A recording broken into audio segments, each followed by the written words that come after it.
All right, got some just button mushrooms here.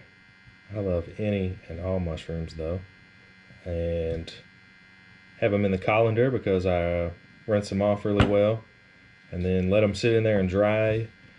You don't really want to process mushrooms when they're wet. You want mushrooms to be low moisture content until you start to introduce actual food products and cook them basically for the most part. So they will spoil pretty easily and turn rank otherwise pretty quickly. So always wash your produce. I can't state that enough. I'm hoping I have this out of the way of the camera enough.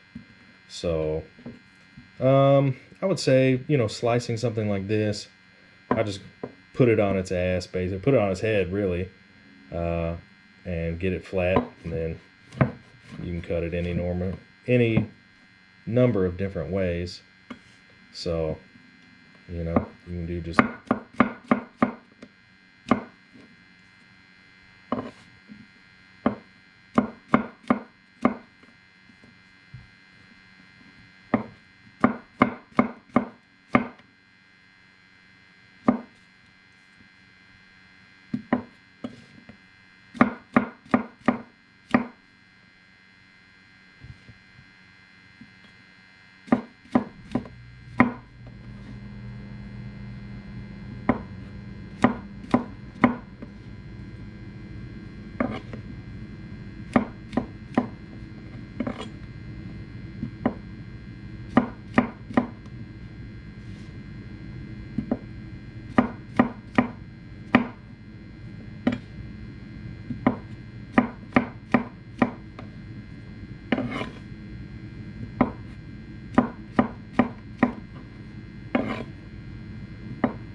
you might prefer to use a smaller blade with this. I mean, typically when I'm doing food prep, I just pull out the chef's knife and I just go to town on everything.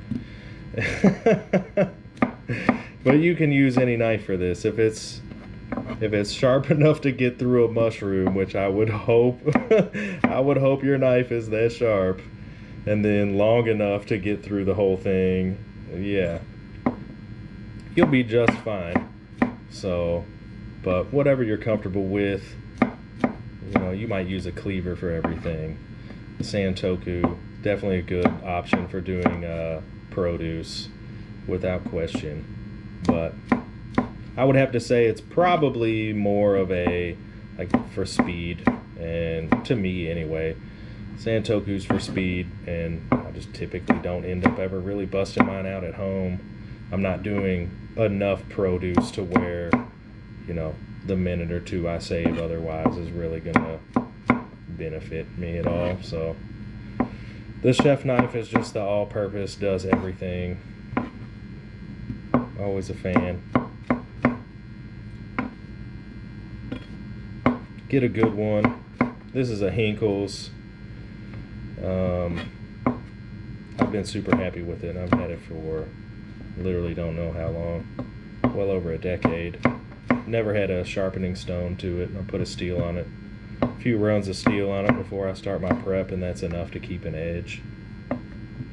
I've been very happy with it. So, a couple handfuls of mushrooms left. I'm running out of space here. So, and if you didn't watch any of the other ones, we pull the cutting board over the edge of the counter so you can slide it underneath the cutting board. That helps you keep from just throwing it all on the floor, which I'm also pretty good at. So, and you see I'm using the spine of the blade instead of the edge to run across the cutting board if and whenever possible, right? taking a steel against your blade a few times before you do food prep is only going to do so much. So if you're scraping your, I'm going to take some of that stem off. If you're scraping your blade, the edge of your blade against your cutting board all the time, trying to move stuff around, that's going to put a lot more wear on it. So it's kind of like driving your car hard, right? If you're off-roading, you're putting a lot more wear and tear on your vehicle than if you're just like putting around town, doing the groceries like this.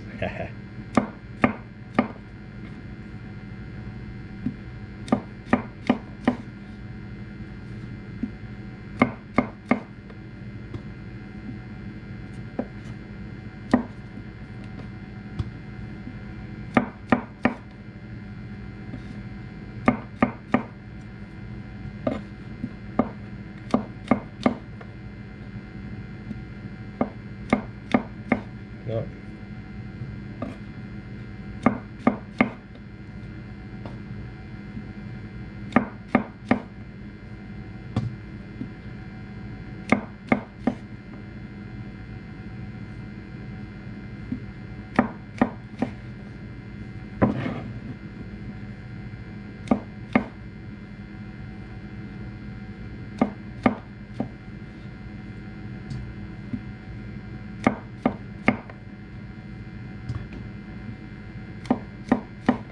Alright, coming to the end here.